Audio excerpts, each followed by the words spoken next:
మమ్మలను నీ దాసుని ఈ స్థలమంతటిని మీ ఆత్మవశ్యంలోను తీసుకొనమని, పరిశుద్ధాత్మ తండ్రి మమ్మల్ని వెలిగించమని, విశ్వాసమందు బలాభివృద్ధి చేయమని ప్రార్థన చేసుకోండి. అందరూ వాక్యం అనుగ్రహించిన తండ్రి, మేము నీ వాక్యమును ఇప్పుడు వివరించుకొనబోచున్నాము.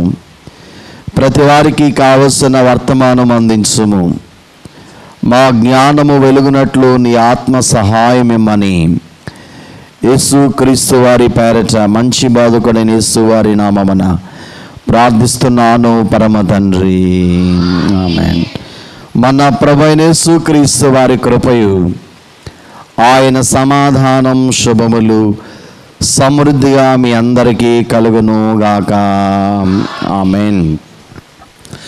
ప్రియమైన దేవుని పిల్లలారా, పరమ గీతముల యొక్క ధ్యానాలు మనం తలస్తూ ఉన్నాం. మరి పరమగీతము అనే ఈ పుస్తకం బైబిల్లో చాలా చక్కటి పుస్తకం. ఇది పరలోకపు గీతము. సొలొమోను తన వృద్ధాప్యములో వ్రాసినటువంటి గ్రంథము. ఈ గ్రంథాన్ని బట్టి మనం ఆలోచించినట్లయితే ఈ గ్రంథము సొలొమోనుకు షూలమితికి మధ్య జరిగిన సంభాషణ, ప్రేమ సంభాషణ మనం చూస్తాం. ప్రియులారా, ఈ గ్రంథములో సొలొమోను ప్రభువైన యేసుక్రీస్తు వరుడైన ప్రభువునకును షూలమితి ప్రియురాలైన తన రక్తమిచ్చి సంపాదించిన సంఘ వధువునకును సాదృశ్యంగా మనం చూస్తాం. మరి ఈ 2వ అధ్యాయంలో కొన్ని విషయాలు మనం ధ్యానిస్తూ ఉన్నాం. 7వ వచనములో వచ్చేసరికి ఈ ప్రియురాలైన ఈ వధువు లేక ఈ సంఘము యెరూషలేము కుమార్తెలను ఉద్దేశించి మాట్లాడిన మాట ఏంటంటే, యెరూషలేము కుమార్తెల చేత ఈమె ఒక ప్రమాణం చేయించుకుంటుంది. ఏం చేయించుకుంటుందమ్మా? ప్రమాణం అంటే ఏంటి? ఒక వడంబడిక, ఒక ప్రామిస్, ఒక ఒప్పుదల. ప్రియులారా, ఒక నిబంధన చేసుకుంటుంది. యెరూషలేము కుమార్తెలతో అంటుందామా? ఇప్పుడు చదువు. పొలములోని ఇరులను బట్టి, పొలములోని ఇరులను బట్టి, లేళ్లను బట్టి చేత ప్రమాణము చేయించుకొని ప్రేమకు ఇష్టమగు వరకు లేపకయు, నన్ను లేపకయు, కలతపరచకయు నుండుడని బతిమాలుకొని. చూడండి, ఒక రిక్వెస్ట్ ఈమె చేస్తా ఉంది. ఏంటి? ప్రమాణములో ఉన్న ఆ యొక్క మరి విన్నపం ఏంటంటే, నేను నిద్రావస్థలో ఉన్నాను, లేకపోతే రెస్ట్లో ఉన్నాను. మీరు నన్ను ఏం చేయకండి? లేపకండి, డిస్టర్బ్ చేయకండి. ఏం చేయొద్దు? లేకపోతే నేను పనిలో ఉన్నాను, నన్ను కలతపరచకండి. ప్రియులారా, యెరూషలేము కుమార్తెలు ఎప్పుడూ కూడా ఈ షూలమితిని బాధపరుస్తూనే వచ్చారు. మాటల ద్వారా వారు ఈమె మనసును గాయపరుస్తూ వచ్చారు. ఎవరు వాళ్ళు? యెరూషలేము కుమార్తెలు. ప్రభు చిత్తమైతే యెరూషలేము కుమార్తెల గురించి బైబిల్ ఏం చెప్పిందో ఇంకోసారి ధ్యానం చేద్దాం. వారి క్యారెక్టర్ ఎలా ఉందో చూద్దాం. ప్రియులారా, ఈమె ఏం చెప్తుందంటే, యెరూషలేము కుమార్తెలారా, మరి మీరు నన్ను లేపద్దు, నా ప్రియుని మీద ప్రేమ పుట్టేంత వరకు మీరు నన్ను ఏం చేయొద్దు? కలతపరచొద్దు అని ఈ ప్రమాణ సూచకము ఎవరి మీద చేస్తుంది? ఇర్రుల మీద, లేళ్ల మీద, దుప్పల మీద చేస్తుంది. వాటిని మనం కొన్నిసార్లు ప్రమాణం చేస్తాం. ఏమని చేస్తాం? మా చిన్నప్పుడు చాలా ప్రమాణం చేసేవాడు. అమ్మతోడు, నాన్నతోడు, భూమితోడు, ఆకాశంతో చేయలేదు మీరు ఎవరనో? నేనైతే చేశానమ్మా, ఒప్పుకుంటున్నాను. మీరు చాలా మంచోళ్ళు. చేశారా లేదా? ఒప్పుకున్నామ్మా. ఏది ఒప్పుకోరో? చేశాం. అలా చేయకూడదని బైబిల్ చెప్పింది. తర్వాత బైబిల్ చదివిన తర్వాత నాకు తెలిసింది తప్పని. తలతోడంటేనట ఒక వెంట్రుకను మనం నలుపు చేయలేం, తెలుపు చేయలేం. ఇలా కొన్ని విషయాలు మనం చెప్పుకొచ్చాడు దేవుడు. సరే, ప్రభునందు ప్రియులరా, ఈరోజు నా అంశం ఏంటంటే ఇక్కడ ఇర్రులను బట్టి, రెండవది ఏంటమ్మా, లేళ్లను బట్టి అనే మాట. ఇర్రి అనగా, లేళ్ళు అనగా, దుప్పిలు అనగా, ఇవన్నీ ఒకే పదానికి చెందినటువంటి పర్యాయ పదాలు అన్నమాట. ప్రియులరా, లేడి, దుప్పి, ఇర్రి అనే మాట మనం చూస్తాం. 9వ వచనంలో వచ్చేసరికి ఈ ప్రియురాలు ప్రభువుని ఎలా పోలుస్తుందో చూద్దాం. నా ప్రియుడు ఇర్రివలేనున్నాడు, లేడి పిల్ల వలేనున్నాడు, అదిగో మన గోడకు వెలుగా అతడు నిలుచుచున్నాడు. ఇక్కడ ప్రియురాలు ప్రభుని లేడి పిల్లవలే ఉన్నాడు, ఇర్రి వలే, దుప్పిలే ఉన్నాడు ఆమె అని ఆయనకు పోలుస్తూ చెప్తూ ఉంది. ప్రియులరా, 3వ సందర్భం వచ్చేసరికి ఇదే అధ్యాయం 17వ వచనం చదవండి. చల్లని గాలి వీచు వరకు, నీడలు లేకపోయే వరకు ఇర్రివలెను, లేడి పిల్ల వలెను, కొండ బాటల మీద త్వరపడి రమ్ము. ఇక్కడ కూడా ప్రియురాలు ప్రభువుని చెప్తుంది, నీవు ఇర్రివలెను, లేడి పిల్ల వలెను, కొండ బాటల మీద త్వరపడి నా దగ్గరికి రా అని ఆహ్వానిస్తోంది. ఇదే పరమగీత 8వ అధ్యాయం 14వ వచనము చదువుదాం. నా ప్రియుడా త్వరపడుము, లఘువైన ఇర్రువలే ఉండుము. ఎన్నో వచనం అది? 14. లఘువైన ఇర్రువలే నుండుము, గంధవర్గ వృక్షము వృక్ష పర్వతముల మీద గంతులు వేయు లేడి పిల్లవలే ఉండవు. ఎక్కడ కూడా ప్రియురాలైన సంఘము ప్రియుడైన ప్రభునంటుంది. లఘువైన ఇర్రివలే, గంతులు వేయి, కొండల మీద గంతులు వేసి ఇర్రువలే ఉన్నాడని ప్రభుని చక్కగా పోలుస్తూ ఉంది. ప్రియులరా, టోటల్గా ఈ దుప్పిలు, ఈ లేడులు, ఈ ఇర్రెలు ఒకే జాతికి చెందిన ఒక సాధువైన జంతువులు లేక జంతువు. ప్రియులరా, ఈరోజు నా ప్రసంగ అంశం ఏంటంటే ఈ లేడి గురించి, జింక గురించి, దుప్పి గురించి. ఈ శ్రేష్టమైనటువంటి అడవి జంతువులలో ఇది మృగం కాదు, చాలా సాధువైన జంతువు. ప్రియులారా, చాలా సౌందర్యమైన జంతువు.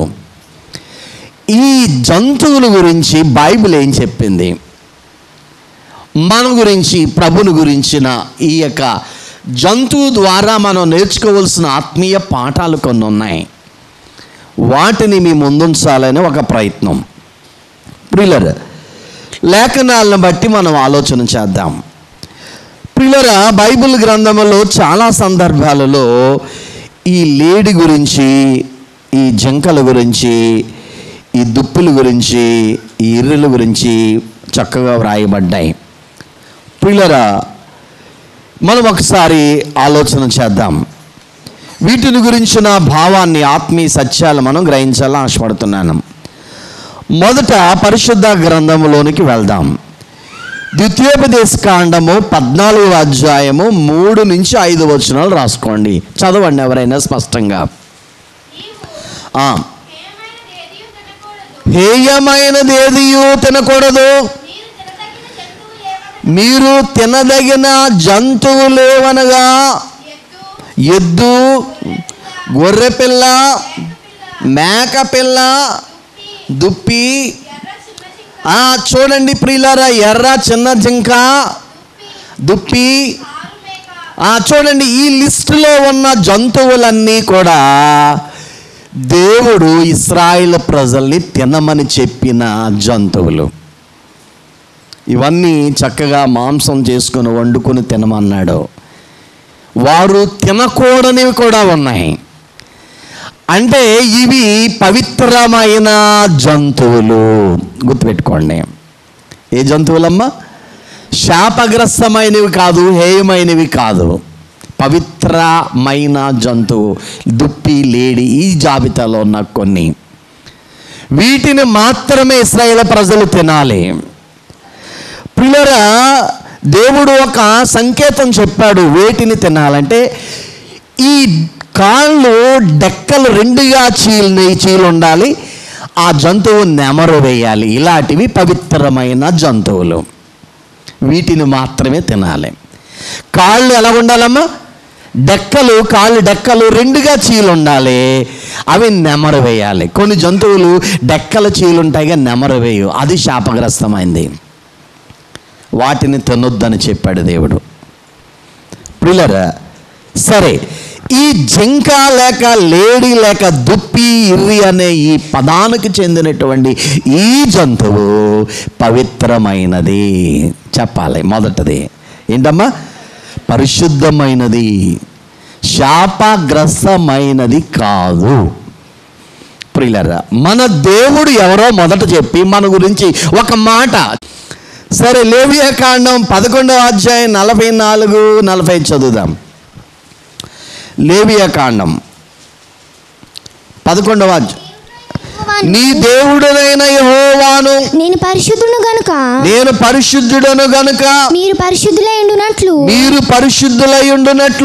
మీరు పరిశుద్ధపరచుకుని. చూడండి ప్రియులారా, మన దేవుడు ఎవరు?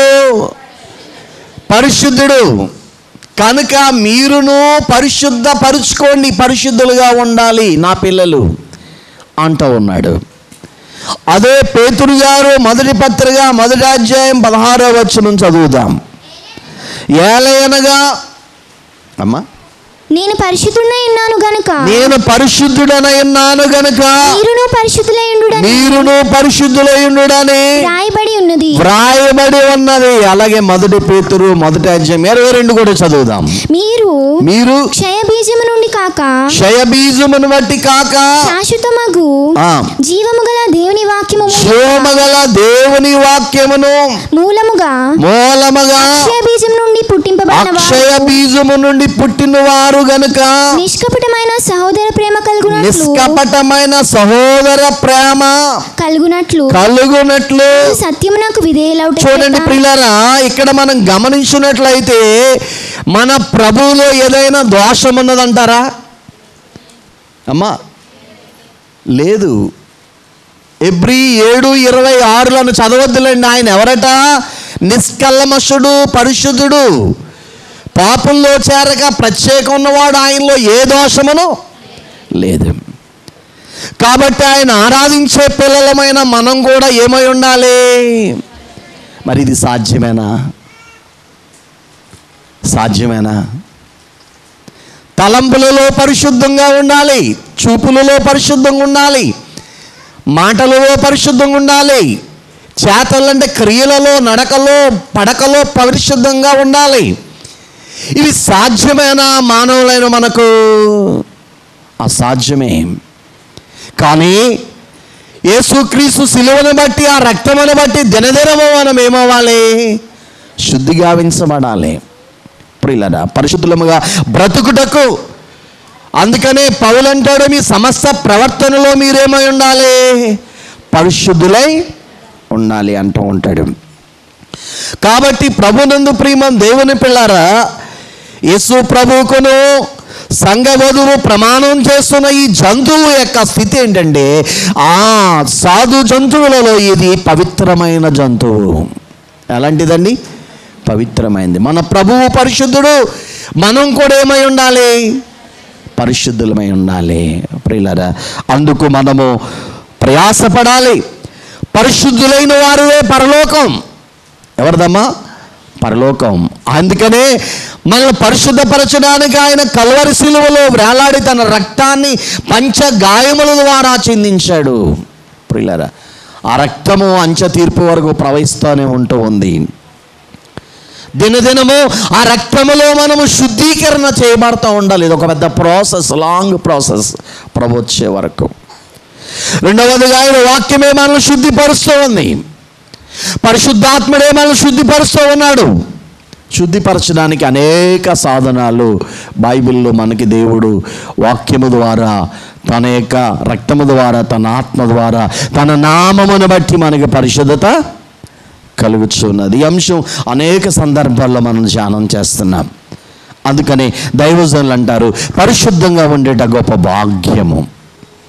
ఆస్తి లేకపోవచ్చు కానీ, అంతస్తు లేకపోవచ్చు కానీ, లోకములో ఏ ధనగణతలు నీకు లేవు, ఇల్లు లేకపోవచ్చు కానీ, దేవుని ఆశ ఏంటంటే తన పిల్లలు పరిశుద్ధులుగా ఉండాలి. ఒకసారి మనలను ఎగ్జామ్ చేసుకుంటూ, నేను పరిశుద్ధుడనా? ఒకవేళ ఈ వాక్యం వినే సమయానికి ఇంకేదైనా అపవిత్రత ఉంటే యేసయ్య రక్తం నీ సమీపంగానే ఉంది, దాంట్లో మనం పరిశుద్ధపరచబడదాం.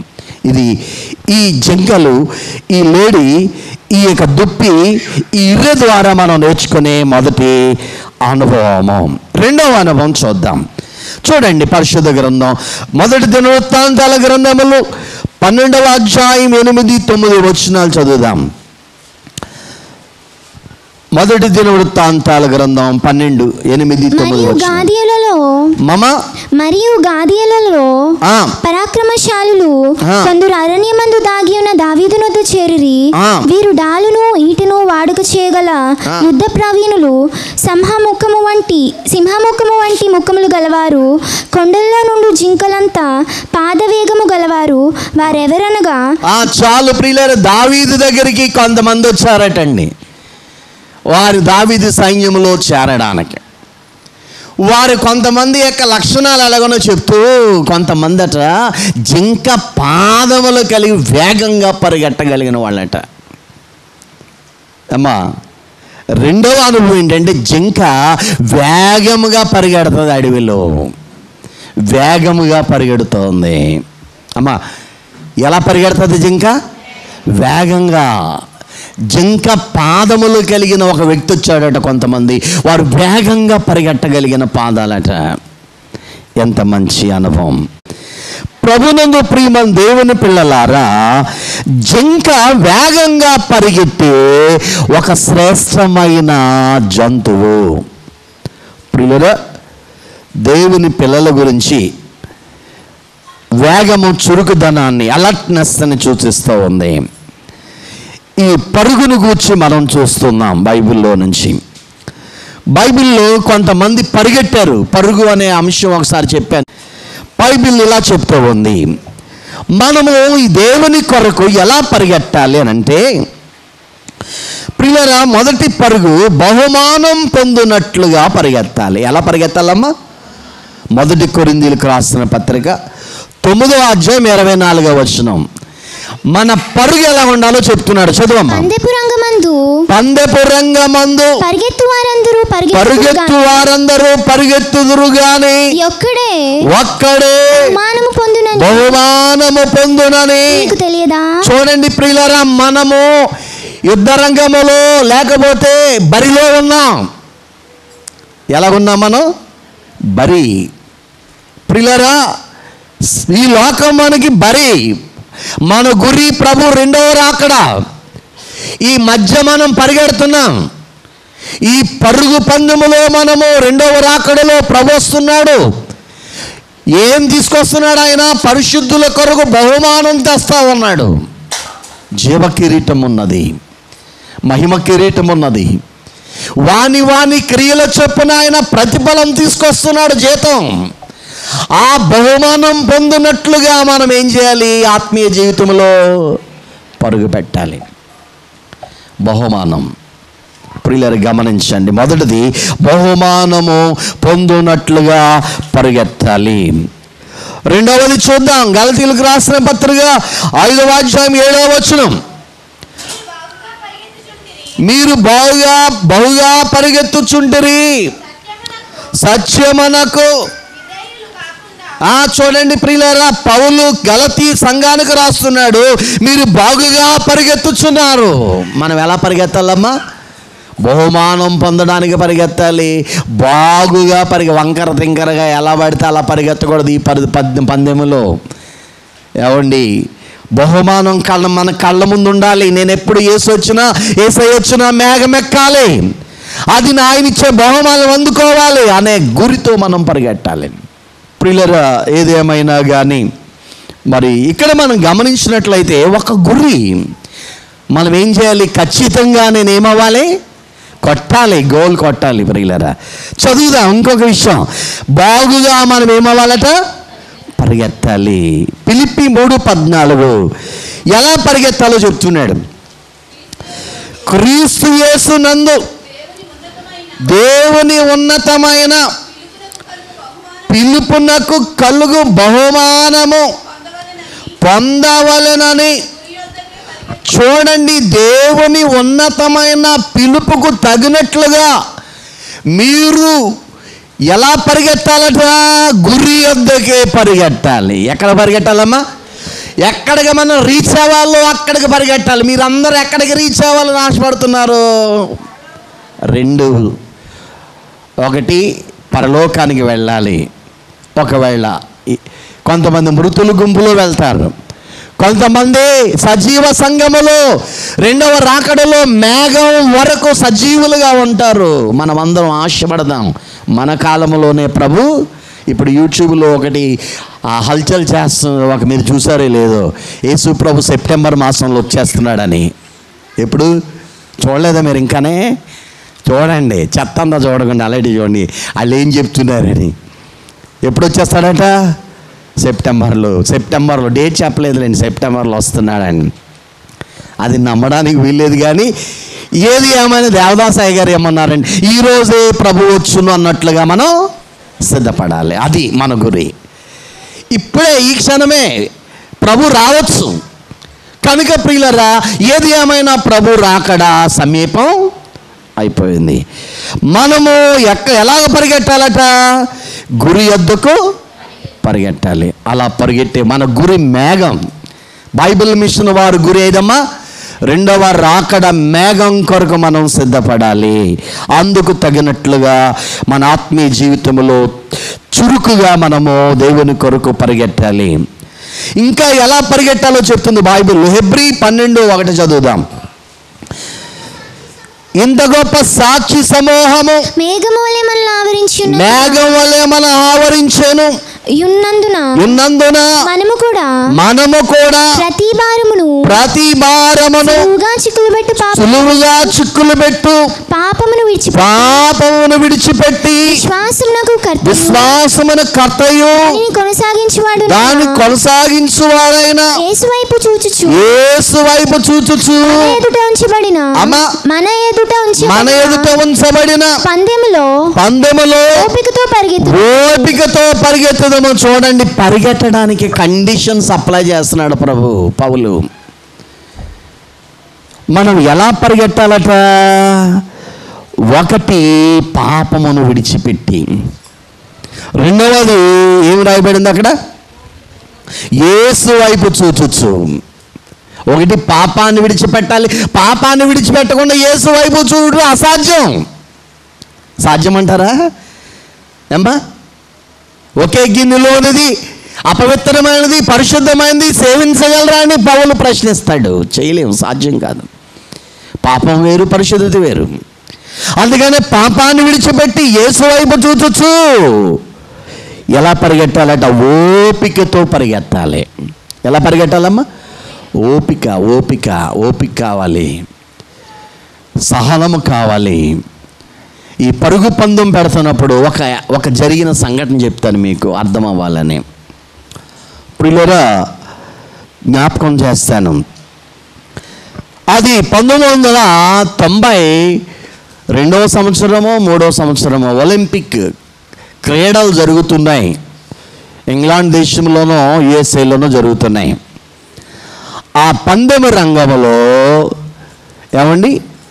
ఆ పందెం రంగంలో పరిగెడుతున్నప్పుడు బెన్ జాన్సన్ అనేటువంటి ఆయన పందెములో మరి 100 మీటర్ల పందెంలో ఆల్మోస్ట్ చాలా వేగంగా, అప్పటికి ప్రపంచ రికార్డు ఎవరో కొట్టేశాడు. ప్రియులారా, బహుమానం అయితే వచ్చేసింది. బహుమానం ఇచ్చారు. ఇచ్చిన 24 గంటల్లోపు మళ్ళీ ఆ బహుమానం తిరిగి తీసుకున్నారు. ఎందుకో తెలుసా? ఆయన డోప్ పరీక్షలలో మత్తు పదార్థాలు వాడి అతడు పరిగెత్తాడు. ఎలా పడితే అలా పరిగెట్టకండి. ఎలా పడితే అలాగ మనం దేవుని కొరకు పరిగెట్టలేము. మత్తు పానీయము, లేకపోతే అది మత్తు కలిగించే విపరీతమైన శక్తి పుట్టిస్తుందట. వేగంగా పరిగెట్టగలిగాడు. ఇంత వేగంగా ప్రపంచ రికార్డులో ఎవడింత వేగంగా పరిగెట్టలేదు ఏంటని వారు పరిశీలన చేస్తే అతడు పరీక్షల్లో పట్టబడ్డాడు. అతడు తన యొక్క బహుమానాన్ని కోల్పోయాడు. ప్రియులారా గమనించండి. అందుకే పౌలు అంటాడు, పాపమును విడిచిపెట్టి యేసు వైపు చూచుచు ఓపికతో మనము. ఎన్నో బాధలు వస్తాయి, వ్యాధులు వస్తాయి, సమస్యలు వస్తాయి, ఆర్థిక ఇబ్బందులు వస్తాయి, ఉద్యోగ సంబంధమైన పరిస్థితులు, జీవనాధారం లేదు. చదువుకున్నావు బాగా, అందరికీ ఉద్యోగాలు వచ్చినాయి, నాకు ఉద్యోగం రాలేదు, అందరూ బాగానే ఉన్నారు సంఘంలో, నేనేంటి ఇలాగైపోయాను అని నిరాశపడుతున్నావా? ఒకసారి ఆలోచన చేయి. నీ ప్రభు చెప్తున్నాడు, బలహీనతలను విడిచిపెట్టి యేసు వైపు చూస్తూ నువ్వేం చేయాలి? మరి ఓపికతో పరిగెట్టాలి. యేసు వైపు మన యొక్క దృష్టి, యేసుని తప్పించి ఇంకా లోకంలో దేనిని చూసినా మనం ముందుకు పరిగెత్తినప్పుడు మరి సాగలేము, రీచ్ అవ్వలేము మన గోల్ని. ఒకసారి ఆలోచన చేయండి. 2వ తిమోతి పత్రిక 4వ అధ్యాయం 7వ వచనములో వ్రాయబడింది. అక్కడ పౌలు గారు చెప్తూ ఉన్నారు, మంచి పోరాటం పోరాడు తిని నా పరుగు కడముట్టించు తిని విశ్వాసమును కాపాడుకుంటుని ఇక మీదట నా కొరకు నీతి కిరీటం ఉంచబడింది. చూడండి, పౌలు గారు అంటాడు, విశ్వాసమును కాపాడుకున్నాను. రెండవది మంచి పోరాటం పోరాడు తిని నా పరుగు కడముట్టించు తిని విశ్వాసము కాపాడుకుంటే. చూడండి ప్రియులారా, ఒకటి మంచి పోరాటం పోరాడట, తన పరుగు కడముట్టించాడంట ఆ విశ్వాసమును. ఇది రాకడ ఆ అంతస్తుకు సిద్ధపడే భక్తుల యొక్క వరస. మన పరుగు కడముట్టించాలి, పూర్తి కంప్లీట్ చేయాలి. మనం ఈ రన్నింగ్ రేసులో ఏం చేయాలమ్మా? ఈ ఆత్మీయ పరుగు పందెములో మనం కంప్లీట్ చేయాలి. కడ వరకు దేవుని కొరకు నడవాలి, పరిగెట్టాలి. అలసిపోకూడదు, బెదిరిపోకూడదు. ప్రభుని చూస్తూ మాత్రమే పరిగెట్టాలి. అప్పుడే మన గోల్ రీచ్ కాగలం. ప్రభు అలా పరిగెట్టాడు ఈ లోకంలోనికి వచ్చి, తండ్రి చిత్తం నెరవేర్చుడు కొరకు ఆయన పరుగు పరుగు పరుగు పరుగు పెట్టాడు. మరి నీ పరుగు ఎలా ఉంది? మనం పాడతాం, గురి యొద్దకే పరుగెడుచుంటిని క్రీస్తుని పిలుపుతూ బహుమానము పొందు రీతిని ఆలయక వెనుదిరుగక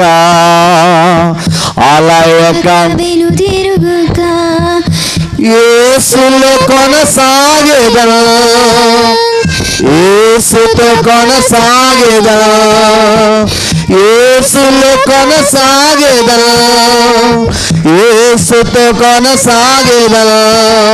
కొండలైనా లోయలైనా యేసులో కొనసాగెదను, కొండలైనా లోయలైనా యేసుతో కొనసాగెదను. గురి వద్దకి పరుగెడుచుండిని క్రీస్తుని పిలుపుతూ బహుమానము పొందు రీతిని ఆలయక వెనుదిరుగక. కాబట్టి ప్రభునందు ప్రియమైన దేవుని పిల్లారా, జింకలు, లేడులు, దుప్పలు వేగముగా పరిగెత్తగలిగిన శక్తి కలిగిన పశువుగా మనం చూస్తూ ఉంటాం. ప్రభు పరిశుద్ధుడు. రెండవది, ఆయన చాలా చురుకైన వాడు. మనం కూడా వేగము కలిగి ప్రభు కొరకు పరిగెట్టాలి అనే విషయాన్ని బైబిల్ మనకు స్పష్టం చేస్తూ ఉంది. ప్రియులారా, మూడో విషయం చెప్పుకుందాం. జింకలను గూర్చి బైబిల్ ఏం చెప్తుందో చూద్దాం. 2వ సమూయేలు గ్రంథము 22వ అధ్యాయం 34వ వచనం. 2వ సమూయేలు గ్రంథం 22:34. ఆయన నా పాదములను జింక కాళ్ళ వలె చేయుచున్నాడు, ఎత్తైన స్థలముల మీద నన్ను నిలుపును. చూడండి ప్రియులారా, ఇక్కడ భక్తుడు దావీదు అంటాడు, దేవుడు నా పాదములను జింక లేడి దుప్పి కాళ్ళలాగా చేస్తా ఉన్నాడు, ఇర్రివలే. ప్రియులారా, ఈ జింక కాళ్ళను గురించి ఏంటి అని నేను ఆలోచన చేశాను. నా దేవుడు నా కాళ్ళను జింక కాళ్ళలాగా చేస్తున్నాడు అన్నాడంటే, జింకలు ఎత్తైన పర్వతాల మీదకి ఎక్కుతాయట. ఎంత మంచి అనుభవం అండి. ఎక్కడికి వెళ్తాయి ఇవి? ఎత్తైన పర్వతాల మీదకి వెళ్తాయి. ప్రియులారా, హబక్కూకు గ్రంథము 3వ అధ్యాయం 19వ వచనం మీకు చదవండి, అర్థమవుతుంది.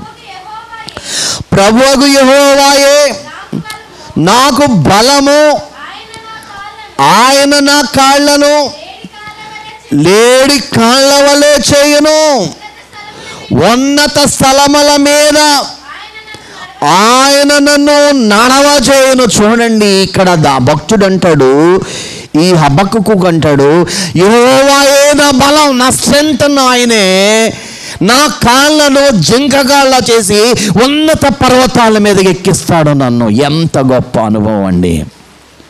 ప్రియులారా, జింక కాళ్ళు చాలా బలిష్టంగా ఉంటాయి, బలమైన కాళ్ళు.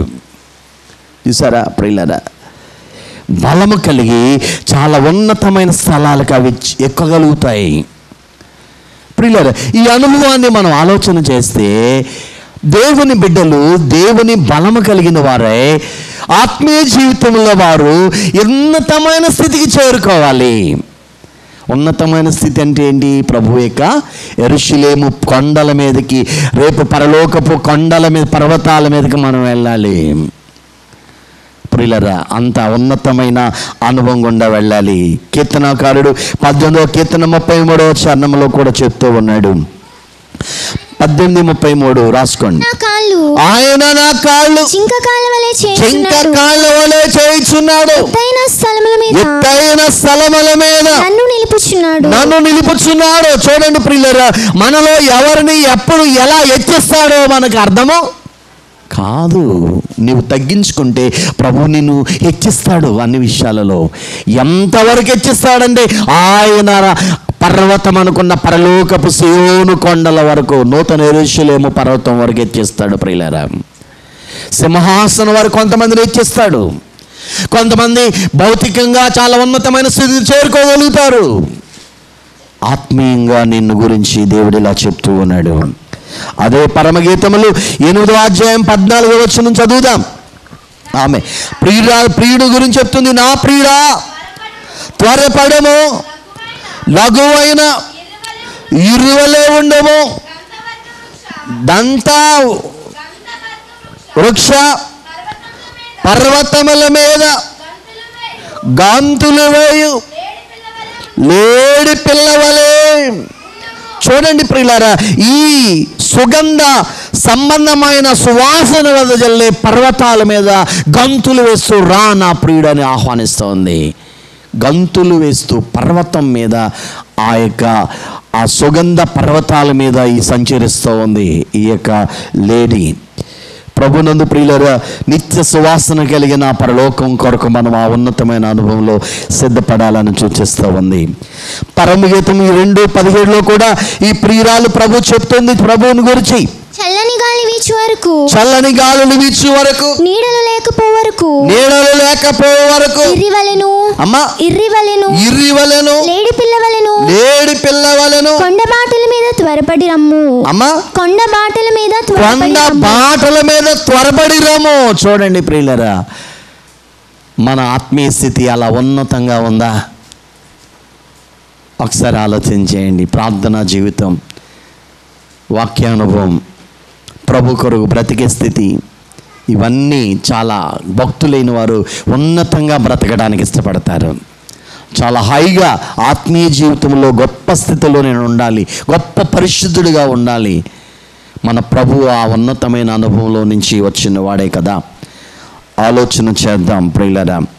మనం పాడుతూ ఉంటాం, నా కాళ్ళను లేడి కాళ్ళగా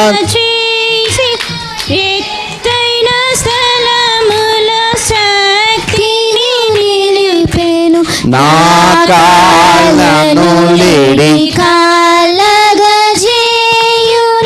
ఎత్తైన స్థలములో శక్తితో నిలిపి రక్షణ కేడము నాకందించి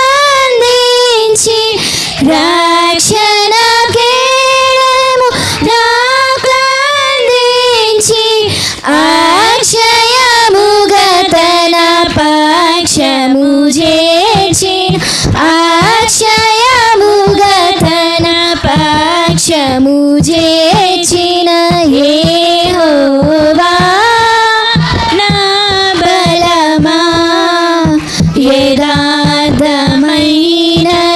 నీ మార్గం పరిపూర్ణమైనది నీ మార్గం యెహోవా. ఎన్ని విషయాలు చెప్పుకున్నాం? జింకలు మనకి నేర్పే పాఠాలు చెప్పండి.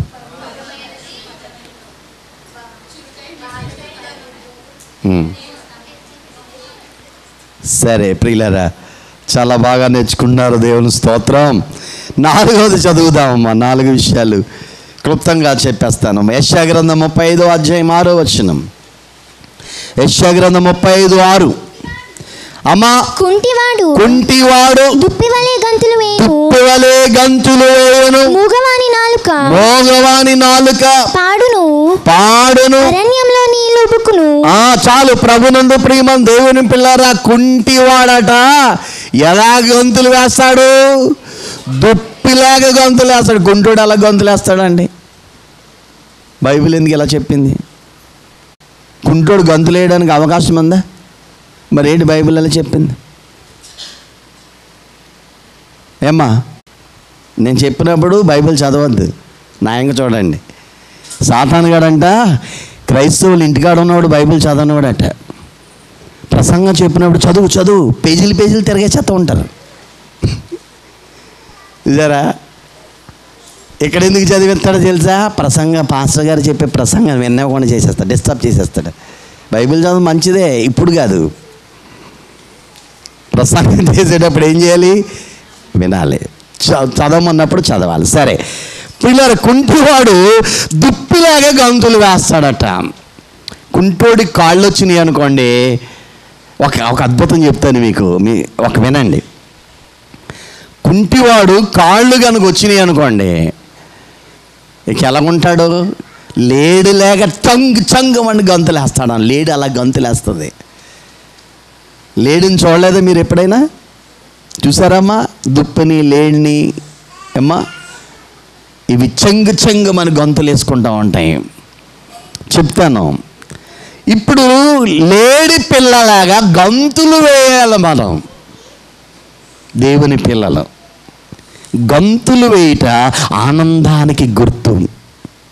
దేని గుర్తు? ఆనందం.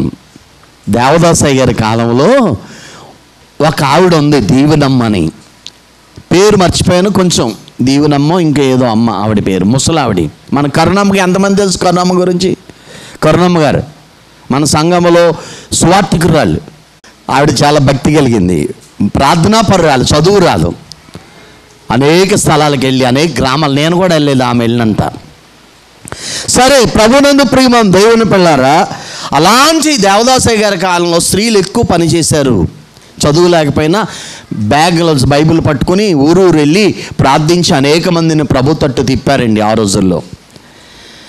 అలా ఒక ఆవిడ విశాఖపట్నంలో ఒక బైబిల్ మిషన్ వాళ్ళు ఉంటే, పూర్వం దేవదాసయ్య గారంలో వాళ్ళ ఇంటికి నెలకు 2 నెలలకో 3 నెలలకు వచ్చి ఒక 2 రోజులు వాళ్ళ ఇంట్లో ఉండి వాళ్ళ క్షేమం కొరకు, ఆ పట్టణ క్షేమం కొరకు ప్రార్థించి వెళ్ళేది.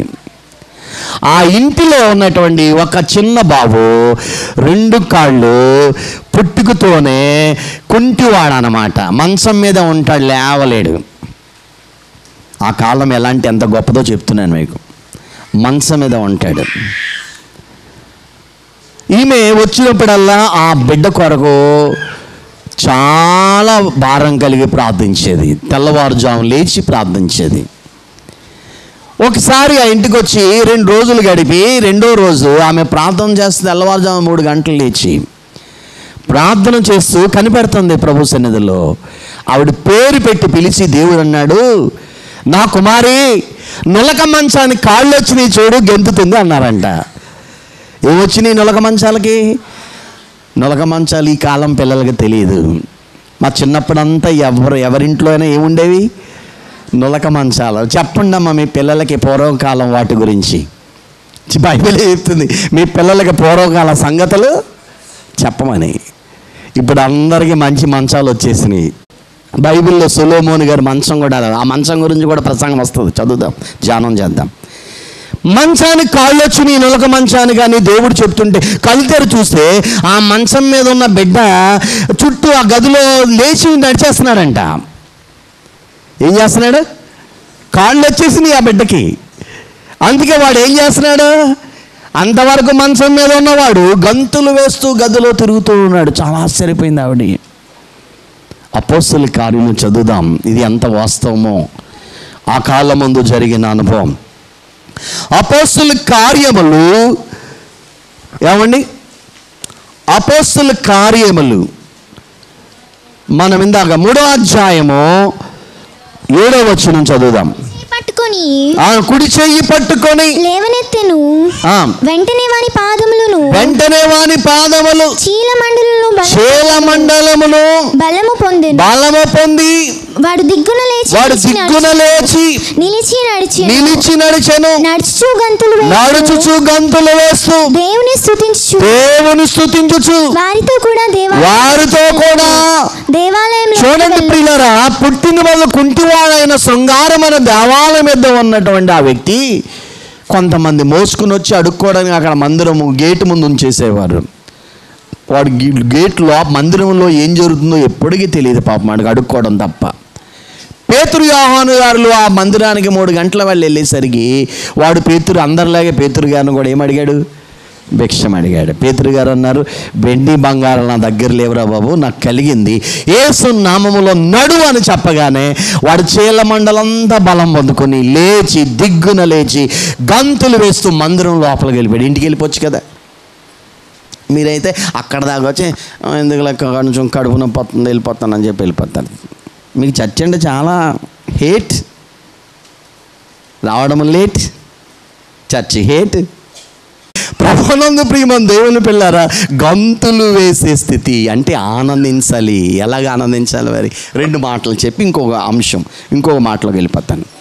చదువుదాం లూకాసు వార్త 1వ అధ్యాయం 41వ వచనం. 41. ఎలిజబెత్ మరియ యొక్క వందనం వచ్చును వినగానే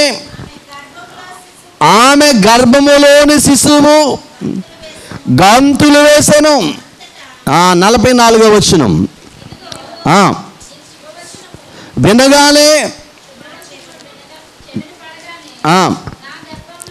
నా గర్భములోని శిశువు ఆనందముతో గంతులు వేసాను. చూడండి, గంతులు ఎందుకు వేస్తారట?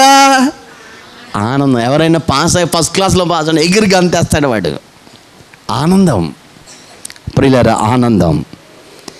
ఇప్పుడు మరి 2 గర్భిణీ స్త్రీలు ఒకరినొకరు వందనవచనం కౌగిలించుకోగానే ఎలిజబెత్ అమ్మ కడుపులో 6 నెలల పెద్దవాడైన బాప్తిస్మిచ్చి యోహాను అప్పుడే పిండము ఉత్పత్తి జరిగినటువంటి ప్రభు ఇద్దరు కలుసుకుని 2 గర్భాలకు తాకగానే లోపల ఉన్నవాడు ప్రభు స్పర్శకట గంతేశాడు తల్లి గర్భంలో ఆనందముతో. నా ప్రభు నా దగ్గరకు వచ్చాడని. ప్రభువుని బట్టి మనం ఏమవ్వాలి? ఎన్ని బాధలున్నా, కష్టాలున్నా, వ్యాధులున్నా ఆనందిస్తున్నావా? నిరాశపడుతున్నావా? ప్రియులారా, ఒక్కసారి ఆలోచించేయండి. ఫిలిప్పీ 4:4 రాసుకోండి.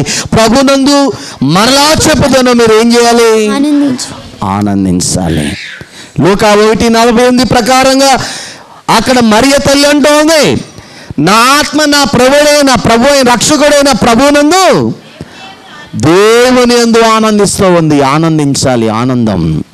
ప్రియులారా, ఈ యొక్క లేడలు దుప్పెలు గంతులు వేస్తూ చక్కగా ఆనందిస్తూ ఉంటాయి. మన ఆత్మీయ జీవితంలో కూడా ఏమున్నా లేకపోయినా ఒకసారి ఆనందం గురించి మీకు చెప్పాను. అత్యానంద భరితులై క్రిస్మస్ ప్రసంగంలో మనం వేటిని బట్టి ఆనందించాలి? లోకమును బట్టి కాక ప్రభువును బట్టి మనం ఏం చేయాలమ్మా? ప్రభువులో ఆనందించాలి. అది శాశ్వతమైంది, అది దానికి తాత్కాలికమైంది కాదు ప్రభువును గురించి. అందుకనే కుంటివాడికి కాళ్ళు వచ్చినప్పుడు ఎలా గెంతుతాడట? దుప్పి గంతులు అంటారు దాన్ని. ఆనందం, ఇది నేర్పే పాఠం ఆనందం. మన ప్రభు మన ఆనందపరిచేవాడు. 5వది చూద్దాం. కీర్తనల గ్రంథం 42:1-2. కీర్తనల గ్రంథం.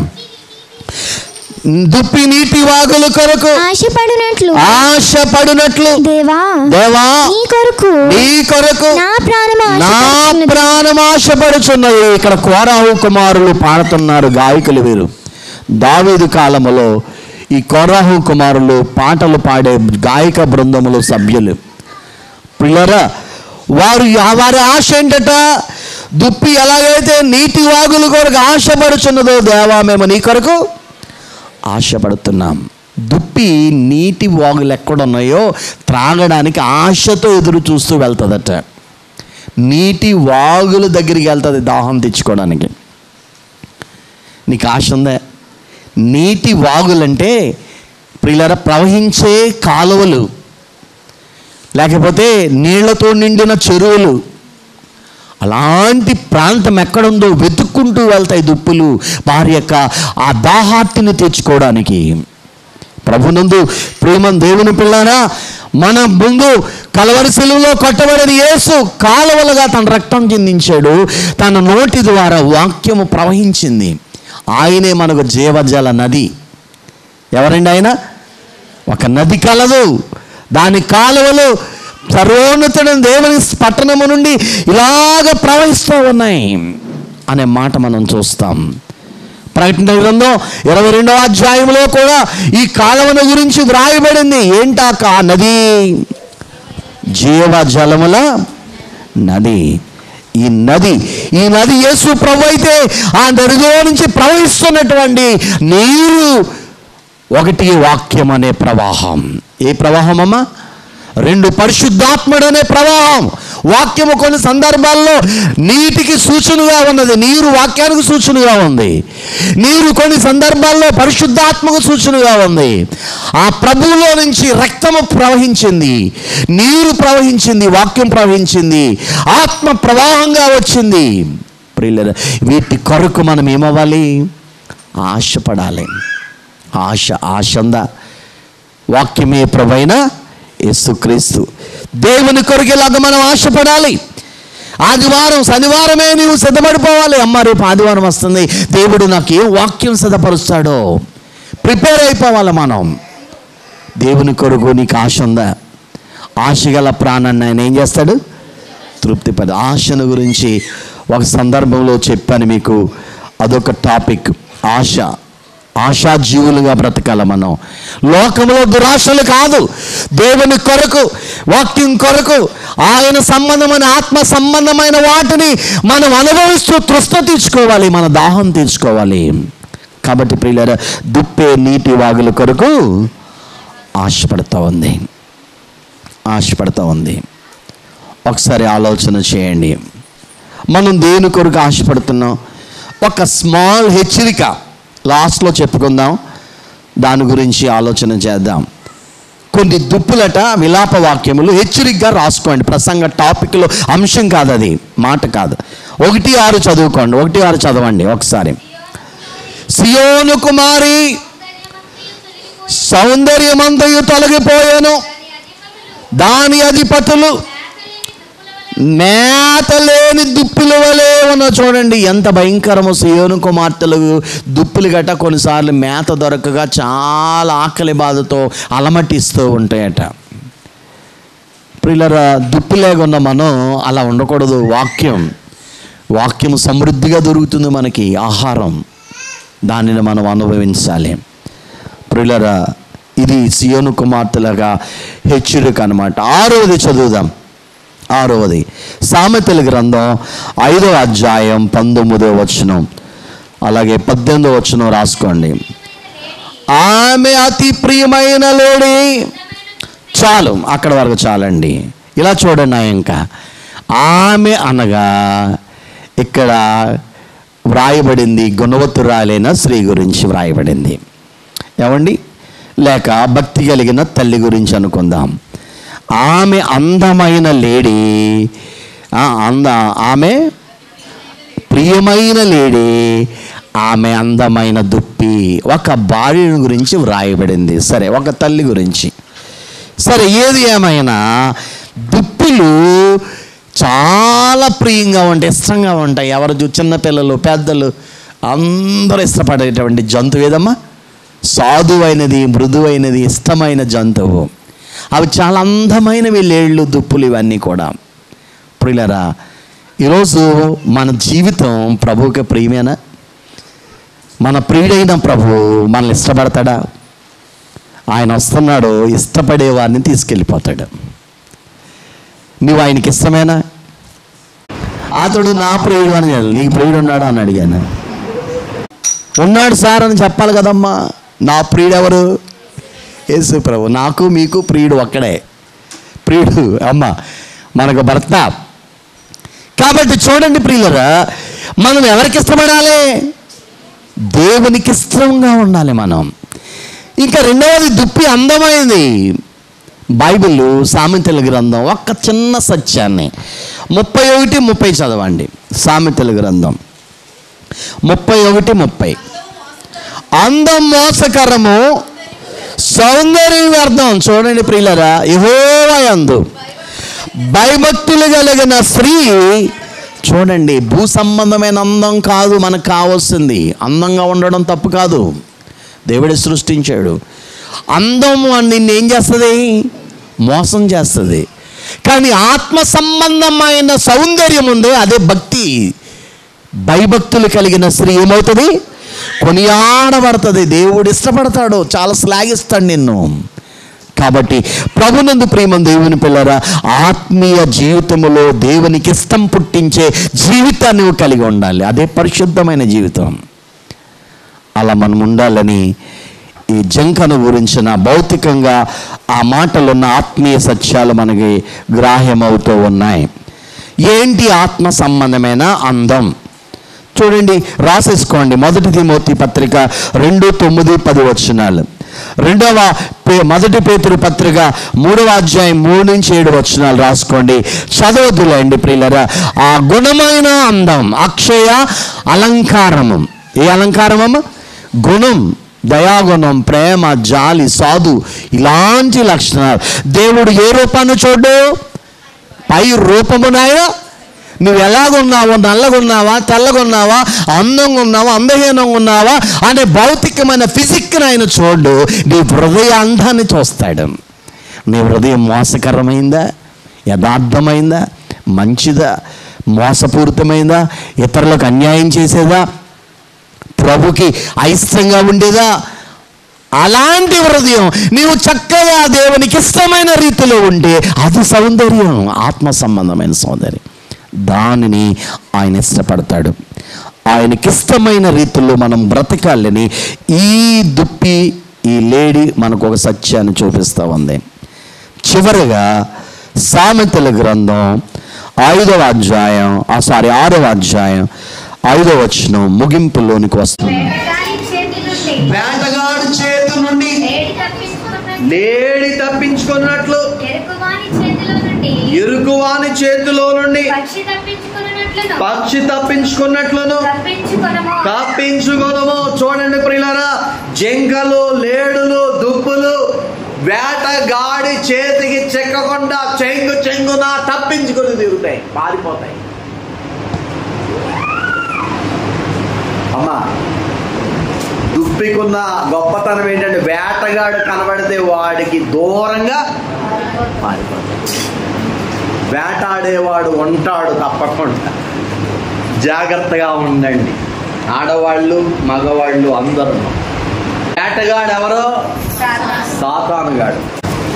సాతాను గర్జించు సింహం వలె ఎవరి మృంగుదునా అని తిరుగులాడుచున్నాడు. 1 పేతురు పత్రిక 5 అమ్మా, నిబ్బరమైన బుద్ధి గల వారమై మెలకుగా ఉండుడి. మీ విరోధైన అపవాది గర్జించు సింహం వలె ఎవరిని మృంగుదురా అని వెదుగుచూ తిరుగుచూ ఉన్నాడు. ప్రియులరా, అపవాది గర్జించు సింహం వలె ఎవరిని మృంగుదామని వెతుకుతూ తిరుగుతూ ఉన్నాడు. మరి మీలో ఎవరు దొరుకుతారో వాడికి. మనలో ఏమంటే మన పిల్లలు పాట పాడతారు, సాతానుకు చిక్కలని నేపథ్యం, చిన్ని చిన్ని అడుగులు చర్చిలోకి వెళ్తును, చక్కగా కూర్చుందును, చిక్కను సాతాను. మనం ఎవరికి చిక్కకూడదు? వేటగాడు సమయం తక్కువగా ఉంది కాబట్టి వేటగాడుతున్నాడు.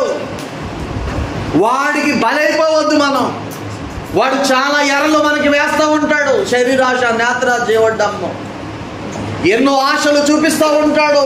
వాడి ఆశల వైపు మీరు వెళ్ళిపోకండి, ప్రభు వైపు చూడండి. ఒక వేటగాడు అడవిలో వేటాడడానికి వెళ్ళాడండి.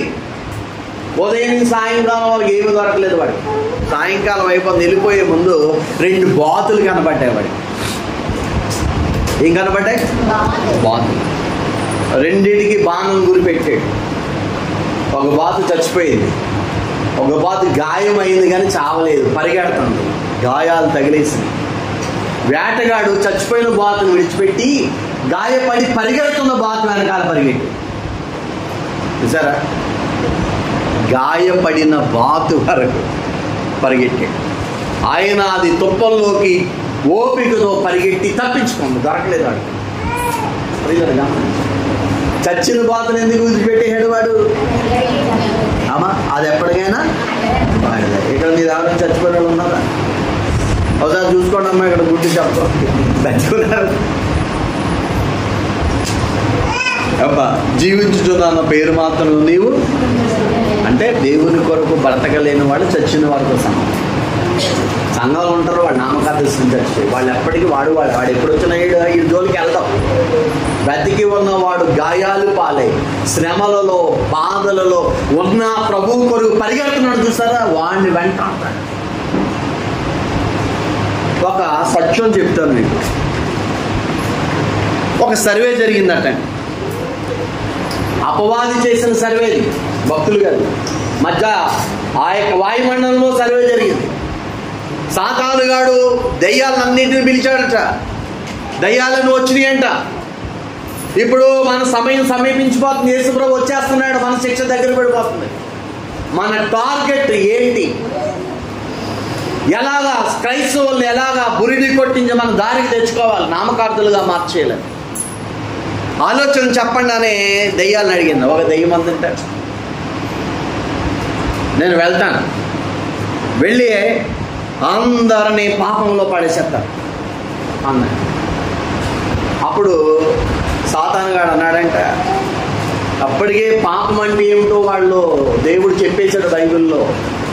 చాలామంది జాగ్రత్తగా ఉంటారు పాటలు పాపంలో అన్నాడు. సరే కూర్చోమన్నాడంట. ఇంకో దెయ్యం లేచింది, ఏం చేయాలి మరి? నేను వెళ్ళి చాలా రకాల సలహాలు ఇచ్చాయి. ఒక దెయ్యం చెప్పిందంట. ఏంటి ఆ దెయ్యం అంటే, నేను వెళ్ళి మీరు బైబిల్ చదువుకోండి, ఇష్టమే కదా క్రైస్తవులకి, చదువుకోండి, అన్నీ చేయండి, కానుక ఇవ్వండి, అవన్నీ ఇంట్లో ఉండి చేసుకోండి, చర్చికి వెళ్ళండి. బాగుంది కదా ఏ బాబు, మన ఇల్లే చర్చ అయిపోతుంది అని చెప్పిందంట. చప్పట్లు మాగుమోగుని అంట, చూసారా? అప్పుడు సాతాను ప్రియ పిచ్చిదానా, నామకార్థంలో అలాగే ఎలాగ చర్చికి వెళ్ళిన వాళ్ళు ఉంటారు, వాళ్ళు మనవాళ్ళే. వాళ్ళు కాదు మన గురి, రెండవ రాకడ సిద్ధపడుతున్న వాళ్ళు కావాలి. ఎవరు కావాలి? రాకడ సిద్ధపడేవాళ్ళు. ఇప్పుడు సాతాను గురి ఎవరి మీద ఉంది? నామకార్థ స్థితిలో ఉన్న వాళ్ళ మీద కాదు. రెండవ రాకడ కొరకు పరిశుద్ధంగా బ్రతికే ఆ గుంపు కావాలి, ఆ వధువు. వాళ్ళు దొరకరు. అందుకే దేవదాస గారు రోజుకు 1 గంట దైవ సన్నిధికి వెళ్ళిపోయి, ఎక్కడికి వెళ్ళిపోవాలి మనం? దేవుని సన్నిధిలో మనం ఉంటే అపవాది మనల్ని ఏమి, దేవునికి లోబడి ఉండండి అపవాదిని, అప్పుడు వాడిని ఎదురు నుండి జింకలు వేటగాడి చేతుల నుండి తప్పించుకుపోతాయి.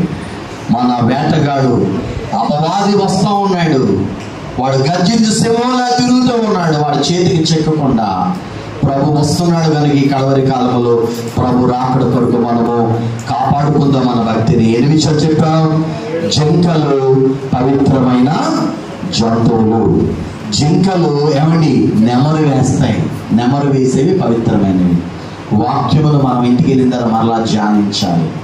ఇక జింకలు వేగంగా పరిగెత్తుతాయి, మనము ప్రభు కొరకు పరిగెత్తాలి. 3వది, జింకలు ఎత్తైన స్థలముల మీద అవి మరి ఎక్కుతాయి, సంచరిస్తాయి. జింకలు గంతులు మనం ఆనందించాలి.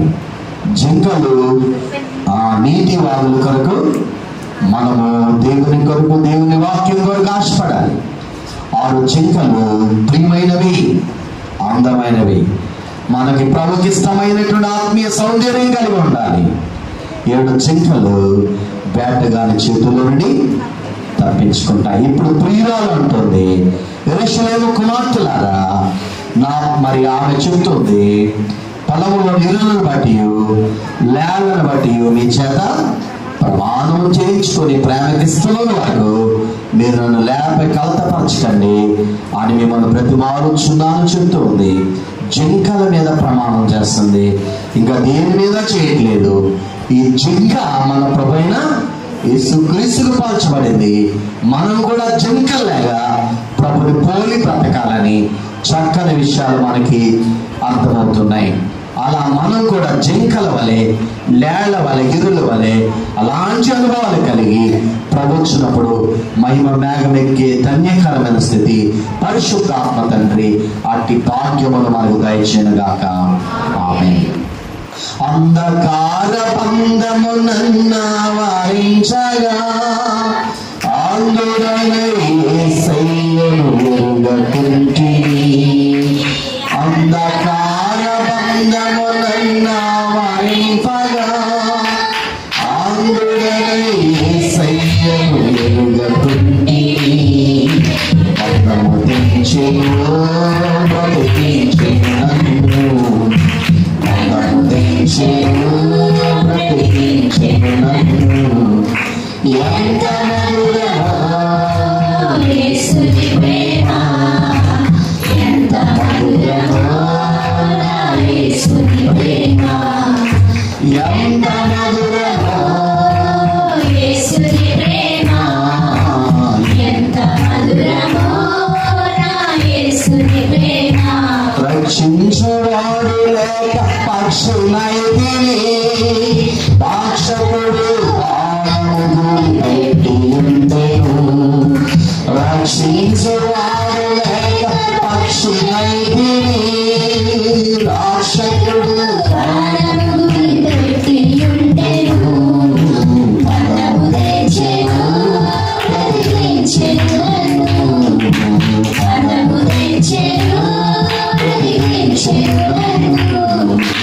ఎంత మధురమో యేసుని ప్రేమ, ఎంత మధురమో యేసుని ప్రేమ, ఎంత మధురమో యేసుని ప్రేమ, ఎంత మధురమో యేసుని ప్రేమ.